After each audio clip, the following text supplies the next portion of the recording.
We got some breaking news into SportsCenter. Adam Schefter and Jeremy Fowler reporting that former Seahawks Pro Bowl cornerback Riq Woolen and the Eagles have agreed to a one-year deal worth up to $15 million. Philly had spent the least amount of money in free agency so far. So what do you make of this signing? Look, I love Riq Woolen. I mean, this is a guy who's 6'4", just about 200 pounds, who ran 4.2 at the combine when he came out. I mean, that's ridiculous. You don't find guys like that walking in the face of the earth. And I think a lot of people were sitting around wondering, like, what was management going to do here in Philadelphia, given all the things that have walked out the door? Jalen Phillips is a fantastic player, got paid. Nakobe Dean, homegrown. Reed Blankenship has been a very steady player. Jahan Dotson, good role player. Dallas Goedert, we don't know where things are going to go with him right now. So people were sitting there going, with this football team, as good as they've been at drafting and developing, they weren't making any moves, and people starting to get antsy. Well, you can see, look, free agency just started. Actually, it hasn't even really started yet. Right. Yeah. And there's a lot of time left. This team is very much so entrenched in terms of its philosophy and how they like to build. And the draft is really where they really go to work. So I think it's interesting for me to see how they really wind up approaching the rest of this team building this offseason. But Riq Woolen, that's a typical Philadelphia pickup of a guy who's just uber talented, needs to keep his head on straight at all times and not cost his football team. But when he's locked in, he's as good as any in the league. You feel good, Kev? I feel really good. And listen, they got to pay a lot of young guys. Yeah. That's down right. the road. Exactly. Quinyon, Cooper. You got to pick, Yes. right? And hey, you know what? I mean, and how about that guy named Jalen Carter? Yes. That's going to be the one to watch. That's a big How do decision. they handle that, especially considering the fact that Jordan Davis just got his money already? Yeah. All right. Yep. Nick Gandhi's happy. League changes in the AFC in free agency. Christine, the Ravens made a big splash. Adam Schefter saying they landed Pro Bowl defensive end Max Crosby from the Raiders for first-round picks in the next two drafts. Baltimore had only 30 sacks last year. The Bills think they have their number one receiver for Josh Allen, acquiring DJ Moore and a fifth-round pick from the Bears for a second-rounder. He had career lows with 50 catches and 682 yards last season. Patriots, they found a receiver after releasing Stephon Diggs. Adam Schefter, Jeremy Fowler reporting that former Packers wide receiver Romeo Doubs has a 4-year, $80 million deal to go to Foxborough. And Schefter reporting that Super Bowl MVP Kenneth Walker III got a 3-year, $43 million deal from the Chiefs. KC also keeping Travis Kelce on a 1-year, $12 million deal. He credited his fiancée Taylor Swift for the decision. We share the same love for what we do, and we've had this, fortunately we've had this desire since we were kids in our selective professions. And it's amazing to see her keep going to the table, keep finding new things to write about, keep finding, new melodies and things like that. And on top of that, still seeing her have that love and joy in what she does. I'm going through something where I'm trying to figure out exactly what the future holds for me. Something like that definitely motivates me to say, you know what, I'm not done either. I still got some ideas in the back of my mind. I still got some juice left to play this game. Finding new melodies. I like what he did there. Louis Riddick is back with us. What do you make of the AFC after all the changes that we've seen? Yeah, there's a lot of interesting teams now when you're trying to figure out what the hierarchy is going to look like. I think none are more interesting, though, than Baltimore. Because, look, they've definitely pushed all their chips in, and they have said, look, Max Crosby, you're the missing piece. And not only are you the missing piece in terms of what you bring to the table, but we believe that you are going to be a force multiplier and help everyone else get better as well. And that means this. That means guys like the young pass rushers, like they have like Mike Green, Tavius Robinson. You have to make them better. You have to make Kyle Hamilton better.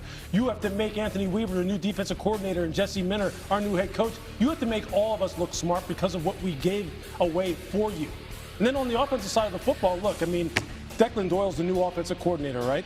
So Lamar Jackson, him and Declan Doyle have to hit it off and be on the same page immediately because the offense needs to level up. That's one of the reasons why John Harbaugh isn't there anymore. So I think with Baltimore, without a doubt, this is the football team that is going to be in the spotlight maybe more than any of them. They're really trying to change their identity or recapture their identity as a defensive-driven football team. That's why Jesse Minter is there. And I think Max is really the focal point. Because he's the guy who they're going to trot out there and go, you have to set the tone. You're the tip of the spear now. So every time that they're on the football field, that's where it's going to point to. It's going to start with number 98. And I think, look, he has the shoulders to handle it, though. Yeah, for sure. Crosby, by the way, the first veteran player that the Ravens have ever traded one, let alone 2 first-round picks to get. Let's talk about the reigning AFC champs. That is the Patriots, okay? They released Stephon Diggs, led the team in receiving yards. You have Drake May entering year 3 here, and then you go to Romeo Doubs. Yeah. How does he help this team get back to the Super Bowl? That is Doubs coming from the Packers. Well, he does just about everything well, Kevin. That's really what you want. See, think about the people who they have right now. When you think of like a guy like Kayshon Boutte, who they have, who's really a deep threat, a vertical route runner.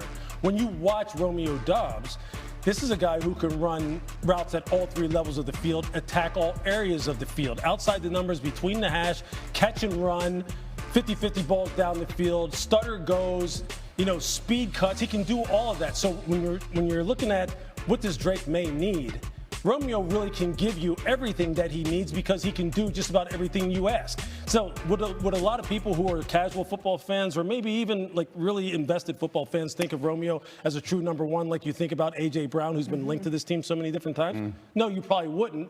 But when you watch his tape, then you sit there and go, now I see exactly why Elliott Wolf wanted him.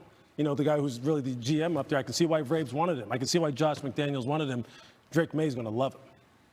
Okay. By the way, keep in mind, Doubs led the Packers in receiving yards last season, 724. Difficult with the Eagles. We've been looking at the Patriots a lot. They just got Romeo Doubs. How much does that impact? Because Lee J was saying earlier that the Patriots still need a number 1 wide receiver.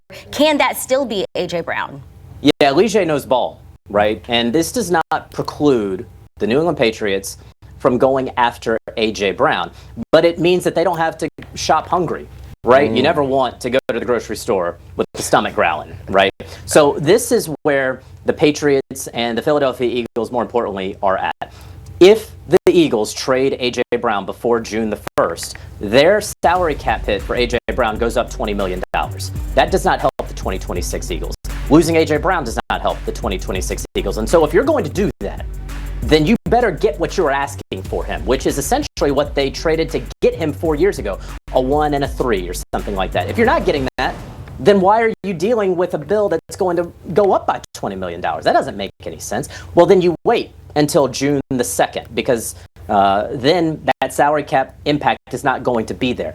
You get draft pick compensation in 2027, which I think we all agree is supposed to be a better draft than the one that we are faced with in about 6 weeks from now. And so that is what can make some sense. Now, if you're the Eagles, yeah, you get the 27 draft picks, but that means that you have to wait until 2027 to get those players, right? So that is sort of the push and pull here. I think the Patriots remain the top contenders for A.J. Brown, but the last week or so, it seemed like it's not going to happen between these two sides. And I think with the Doubs deal today, that only reaffirms that it's probably not imminent or happening anytime soon.